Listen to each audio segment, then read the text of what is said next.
माझं नाव Raut Prashant Ashok. Mobile number 93 59 96 92 21 आणि ॲग्री कॉलेज बारामतीचा विद्यार्थी आहे. हा कॉम्बो इन्सेक्ट ट्रॅप आहे. याच्यामध्ये मी 4 ट्रॅपचं कॉम्बिनेशन केलंय. जसं प्रकाश सापळा, त्याच्यानंतर चिकट सापळा, नंतर आतमध्ये कामगंध सापळा आणि इथे करंट आहे.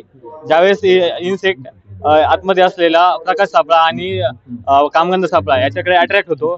इथं ह्या जाळी बसवल्या आहे, या जाळीपाशी येतो. त्यावेळेस याच्यामध्ये करंट असल्यामुळे तो या करंट लागून चिटकून मरतो. किंवा आपण पाहतो घरी का जे किडे असतात जे भिरभिरतात आणि भिंतीवर बसतात, तसंच काम हे स्टिकी ट्रॅप करतो.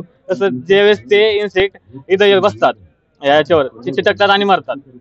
जरी आणि ज्या आपण पाहतो जे हुमणीचा किडा आहे, तो हुमणीचा किडा लाईटला अट्रॅक्ट होतो, इथे याला धडकतो आणि खाली जे आपण केरोसिन वगैरे किंवा आपलं जे आपण काही हे इन्सेक्टिसाइड वगैरे असतं ते याच्यामध्ये टाकल्यामुळं ते याच्यामध्ये पडल्यामुळे मरून जातो. हा, याची किंमत शेतकऱ्यांना 1000 पर्यंत देण्याचा प्रयत्न आहे. सध्या आहे डेव्हलपिंग मध्ये आहे. सध्या नंतर याच्यामध्ये मी ज्यावेळेस तयार होणार त्यावेळेस याला सोलर पण बसवणार आहे. म्हणजे शेतकऱ्यांनी एकदा बसवला म्हणजे त्याचं पाहायचं कामच नाही, फक्त त्याने हे पॅड बदलवणे आणि आतमधली जी गुळी आहे तेच बदलवणे. हा ट्रॅप आहे. एकरी याची इन्स्टॉलेशन आपण 2 वापरायची आहे. त्याच्यामुळे जास्तीत जास्त किडे याच्यामध्ये अट्रॅक्ट होऊन मरतात.